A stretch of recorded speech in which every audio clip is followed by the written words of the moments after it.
Fala aí, pessoal, voltamos então. Professor Michel aqui mais uma vez no canal Michel Historiador. Vamos para a nossa segunda e última parte das reflexões sobre o bicentenário da independência.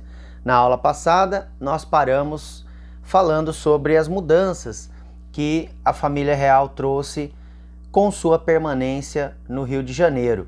E hoje nós vamos continuar falando disso e de outras mudanças também muito importantes que aconteceram nesse mesmo período. Vamos lá. Então, depois de fundar o Banco do Brasil, depois de abrir os portos para as nações amigas, Dom João VI, na qualidade de príncipe regente, vai também fundar faculdades no Brasil, uma faculdade de Direito e uma de Medicina, né? Dividindo a corte, uma parte vai ficar em Salvador, outra parte no Rio de Janeiro com a família real. Dizem que para a chegada da família real ao Rio de Janeiro, eles armaram todo um esquema, a galera já com aquela tradição brasileira de fila para evento, a galera fez acampamento no porto para esperar a família real, tinha gente alugando os melhores lugares para assistir a chegada da corte, enfim. E os responsáveis pelo evento fizeram também uma série de monumentos, imitando mármore, com alegorias feitas de papelão e coisa do tipo. E antes da família chegar, assim, alguns dias antes, choveu e estragou tudo. Então parece que ficou uma recepção meio do terror, né, da família real chegando ao Rio de Janeiro. Só que agora a família chegou com pompa, porque deu para eles tomarem banho, né, em Salvador, eles ficaram mais apresentáveis. E aí desembarcaram no Rio de Janeiro. Então, curiosidades sobre esse momento. Bem, falando de política, Dom João VI vai promover entre 1809 e 1811 a invasão do Uruguai, anexação do território ao Brasil e também a invasão da Guiana Francesa. Ambas as ações militares como represália contra a Espanha, no caso do Uruguai, e contra a França, no caso da Guiana Francesa. E também para trazer para os brasileiros essa sensação de maior segurança com a presença da família real. Muitas outras instituições serão trazidas de Portugal para o Brasil, como a Intendência de Polícia, a Corte de Alta Justiça, o Conselho do Rei, do Imperador, no caso. Portugal era um império colonial, né, possuía colônias em várias regiões, e os brasileiros vão então aos poucos tendo contato com essas novas instituições. E o mais importante, o ouro de Portugal vem para o Brasil também. Na fuga inicial, a família real já havia trazido o lastro, ou seja, aquele montante em ouro que Portugal vinha acumulando ao longo da sua história. Todo esse ouro veio para o Brasil agora, então era um momento muito emocionante para os brasileiros também. Junto com isso, a cidade do Rio de Janeiro vai também passando por transformações, com a construção de palácio real, dos palacetes, Biblioteca Nacional, o teatro, né, praças, Jardim Botânico, grandes avenidas. Então, muitas inovações da corte portuguesa, da capital, Lisboa, serão agora recriadas no Rio de Janeiro. Então, a região sudeste vai aos poucos tendo esse contato mais intenso com as novidades. Acontece que em 1815, mais um degrau o Brasil vai subir em relação ao seu status. Nós éramos colônia e em 1815 acontece uma coisa. O Napoleão Bonaparte, aquele que tinha invadido Portugal, é derrotado e vai ser formado na Europa um congresso, chamado Congresso de Viena, que tem por objetivo reorganizar o mapa da Europa, redistribuir os poderes após a queda do Napoleão. E graçava nesse Congresso de Viena a ideia do tal do sistema Metternich, né? Qual que era esse sistema? Países cujas famílias reais estivessem ausentes seriam anexados pela potência mais próxima. No caso de Portugal, a Áustria estava de olho nessa possibilidade de anexação. Então Portugal, como a família real não está lá, Portugal é listado no Congresso de Viena como um dos países candidatos a serem anexados. Quando essa informação chega ao Brasil, Dom João VI age rápido e baixa um decreto transformando o Brasil em Reino Unido. Então o Brasil deixa de ser colônia e vira um pedaço de Portugal na América, um pedação, né? Bom, com isso os brasileiros vão então saborear mais uma mudança agora significativa. Nós não éramos mais uma colônia, mas também não éramos um país independente. E isso vai trazer uma sensação interessante porque nós nos tornamos portugueses. O Rio de Janeiro oficialmente se torna capital do Império. Antes era simbólico, né? Se você olhar no nosso vídeo anterior, nós tínhamos uma mudança simbólica pela presença da família real. Agora é de verdade, né? O Brasil se transforma numa parte de Portugal e o Rio de Janeiro vai se tornar a capital. Por que o Dom João VI fez isso? Porque dessa forma ele impede a anexação de Portugal pela Áustria, uma vez que a família real, num passe de mágica, agora está em Portugal. Deu uma canetada ali, já transformou o Brasil numa parte de Portugal. Beleza. Em 1820, em Portugal, os liberais resolvem fazer uma correção na história, digamos assim. Os ingleses tinham ajudado os portugueses a expulsar os franceses. Só que aí os ingleses ficaram lá administrando Portugal e não devolviam o país para os portugueses.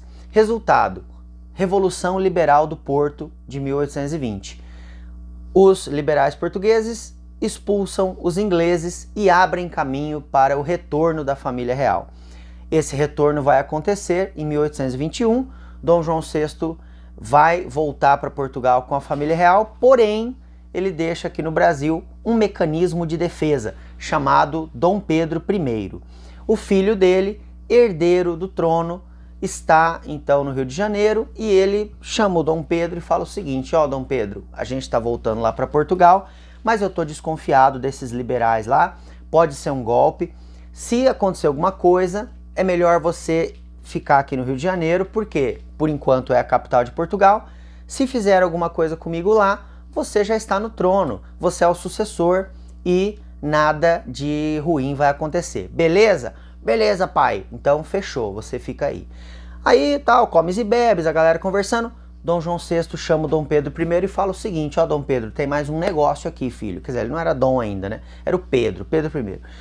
Então fala: olha, se você ouvir dos brasileiros uma história aí de uma tal de independência, se essa galera resolver fazer independência, faça a independência, porque você é meu filho, você me respeita, daí vira uma independência meio fajuta, não é? E Portugal continua mantendo o controle sobre o Brasil. Beleza? Beleza. Então fica acordado isso entre Dom João VI e o futuro Dom Pedro I. A família real volta para Portugal, Dom João VI assina a Constituição e, dito e feito, dali um tempo os brasileiros começam a falar em independência. Como nós sabemos, Dom Pedro I vai liderar essa independência, as elites brasileiras depositaram sua confiança nele, e no dia 7 de setembro de 1822, ou seja, no ano seguinte, né, à partida da família real, após muita pressão de Portugal, ameaças de prender Dom Pedro, ameaças de invadir o Brasil, nós temos o decreto da independência, então, no dia 7 de setembro de 1822. Não é? Independente das circunstâncias em que aconteceu essa proclamação, a gente sabe que existe uma versão alegórica, versão real, meio vergonhosa, enfim, todo país dá uma maquiada na sua história, o Brasil não é diferente. Então, independente dessa questão, vamos focar aqui na ideia do sentido dessa independência. Foi uma independência verdadeira? Então a gente já vê que não, né? Porque foi uma independência combinada entre Dom Pedro e seu pai, tá? Para quê? Para deixar o Brasil ainda dependente de Portugal. Quando acontece a independência, nenhuma mudança social aconteceu, a escravidão continuou no país, nós continuamos dependentes economicamente de Portugal, porque aquele ouro que o Dom João VI tinha trazido vai voltar para Portugal com a família real. Então o Brasil ficou com quase nada de dinheiro. Nós temos ainda A Inglaterra, agora que havia se aproximado muito do Brasil pelas circunstâncias da vinda da família real, mais um país que vai começar a explorar o Brasil. Então a nossa independência foi parcial, ela foi arquitetada para que não fosse uma independência completa, tá? Então, proclamada a independência parcial, o Brasil segue no primeiro reinado, que, como nós sabemos, vai durar até 1831, com a abdicação de Dom Pedro, no dia 7 de abril de 1831, e aí os historiadores comentam, né, a respeito da possibilidade do dia 7 de abril de 1831 ser aí talvez a primeira independência verdadeira do país. Por quê? Nessa ocasião, Dom Pedro I, que já estava muito isolado politicamente, acabou abdicando, não é? E por exigência dos políticos brasileiros, ele deixou que o Dom Pedro II, que era o imperador genuinamente brasileiro, né? Pedro II, filho de Dom Pedro I, nasceu no Brasil. Então ele já não tinha direito ao trono português. Isso seria já uma vantagem para os brasileiros, tá? E só a partir daí é que talvez a gente possa falar, então, numa independência mais autêntica, né, para o Brasil. Bom, reflexões então sobre essa vinda do coração de Dom Pedro I para o Brasil. Uma primeira coisa que a gente tem que pensar é o seguinte: quando Dom Pedro morreu, ele havia deixado como desejo que o seu corpo fosse enterrado no Brasil e o coração ficasse em Portugal. Isso lá antes de 1834, que é o ano que ele morreu. E aí, o que acontece? Uma negociação vai sendo feita entre o governo brasileiro e o governo português, e em 1972 o corpo do Dom Pedro vem para o Brasil, como era a vontade do imperador, e foi sepultado onde hoje nós temos ali o Museu do Ipiranga, né, que estão prometendo que vai reabrir esse ano. Então, no Museu do Ipiranga, quando você for visitar, depois que reabrir, né, se reabrir, você vai poder ver, quer dizer, não ver, né, mas o corpo não, mas poder ver a cripta onde está o corpo de Dom Pedro I, né? E em Portugal ficou o coração. Então a ideia agora, né, é trazer, quer dizer, o coração chegou finalmente, né? No outro vídeo a gente estava esperando o coração chegar, agora ele chegou ontem, né? E dia 22 de agosto, e ele está exposto no Palácio do Itamaraty, passou já por algumas cerimônias de recepção, como se fosse um chefe de Estado, vai ainda participar de algumas cerimônias diplomáticas e fica aberto à visitação, inicialmente para escolas cadastradas lá e depois aberto ao público. O que a gente está comentando sobre essa ideia do coração do Dom Pedro, né? É coerente trazer o coração de Dom Pedro I para cá, sendo que ele é o artífice de uma falsa independência? Esse é um dos questionamentos. Será que é coerente o Brasil, enquanto república, prestar homenagens ao coração do imperador, né? Ou seja, do símbolo monárquico, que os republicanos tiveram tanto trabalho para derrubar, né? Instalar a república? Então, de repente, o retorno a esse tipo de comemoração fica um pouco incoerente com o ideal republicano. De qualquer forma, algumas pessoas acham mórbido, outras pessoas acham legal, vão visitar como uma relíquia histórica, não é? E aí, o outro questionamento que os historiadores têm feito é o seguinte, quer dizer, o bicentenário da independência, e nós vamos fazer só isso? Né? Quer dizer, as outras regiões do Brasil não tem nenhuma comemoração planejada, não há qualquer plano de eventos, né, comemorativos do bicentenário, apenas essa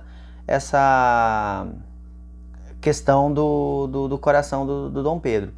Então, ficam algumas perguntas no ar, né, em relação ao sentido disso tudo. Bom, essas foram as reflexões que eu queria trazer para vocês. Escrevam aí nos comentários quais são as suas opiniões sobre essa ação do governo, que inclusive, né, o governo que inclusive não revelou ainda quanto está gastando com esse evento, porque nós temos uma questão de segurança. Um avião da FAB foi designado especialmente para isso, né? O coração veio trazido pelo Exército Brasileiro.